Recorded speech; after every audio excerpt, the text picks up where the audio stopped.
Muzeu Kombëtar i Artit Mesjetar në Korçë është pasuruar së fundi me një ikon të vjetër, e cila është kthyer nga familja e një koloneli francez.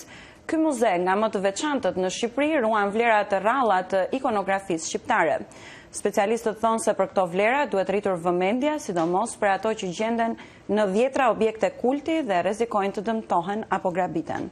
Korespondenti Raimond Kola bisedoi me drejtorin e Muzeut Mesjetar në Korçë, Lorenz Glozheni, dhe na dërgoi kronikën. Një ikonë e vjetër ka pasuruar së fundi dhjetra objekte historike dhe kulturore të Muzeut Kombëtar të Artit Mesjetar në Korçë. Ikona është dorëzuar nga familja e një koloneli francez që jetoi në qytet gjatë luftës së parë botërore. Drejtori i Muzeut Kombëtar të Artit Mesjetar, Lorenz Glozheni, thotë se ky muze përmban një pasuri të rrallë të ikonografisë shqiptare. Në këtë muze ndodhe rreth 8.000 objekte, të cilat 6.500 prej tyre janë ikona, që përfaqësojnë periudhën nga shekulli 12-13 deri në ditët tona, kurse pjesa tjetër janë objekte guri, druri, tekstil e metal. Në këtë muze, pjesa më e madhe e objekte, pra rreth 90% e objekteve, vinë nga zona e Korçës, kurse pjesa tjetër e objekteve janë nga gjithë Shqipëria.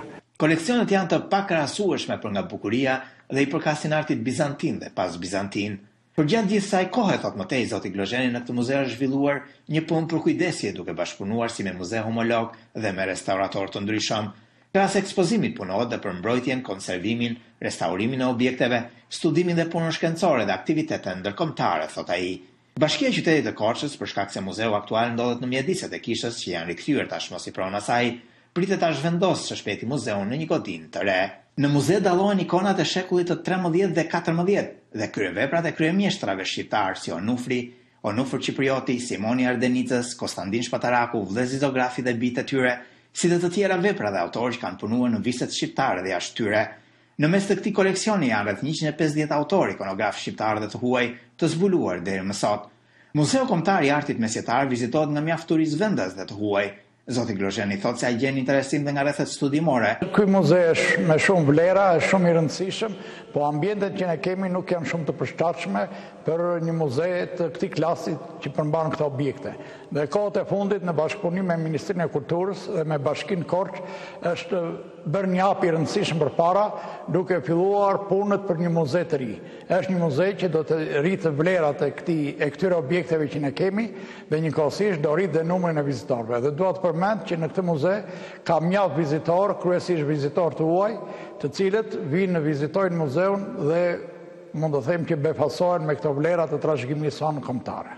Kohëve të fundit në Shqipëri është rritur shqetësimi për gjendjen dhe degradimin e mjaft objekteve të kultit dhe rrezikut që u kanoset objekteve fetare si nga dëmtimet dhe nga grabitjet.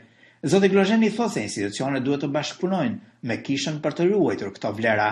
Shqipëria ka një pasuri të jashtëzakonshme kulturore që lidhet me objektet e kultit dhe të cilat kanë nevojë të mirëmbahen. Ne kryesisht në muze kemi punën e objekteve që kemi në muze. Për sa i përket kishave dhe institucioneve të tjera fetare, për mendimin tim duhet bërë një bashkëpunim shumë i ngushtë ndërmjet shtetit dhe kishës, ku duhet parë edhe atje një inventarizim fillimisht i të gjitha objekteve që ndodhen atje dhe duhet parë puna për secilin objekt se çfarë duhet bërë gjatë këtij vitit dhe duhen parë monumentet më të rëndësishme që të fillojë urgjent restaurimi dhe konservimi i tyre. Qindra objekte me vlera të rralla si ikonostase, ikona, objekte fetare sidomos në disa kisha dhe manastire në jug të Shqipërisë, po dëmtohen ditës dhe meritojnë një përkujdes më të madh nga autoritetet e kulturës. Për Zërin e Amerikës nga Korça, Raimond Kola.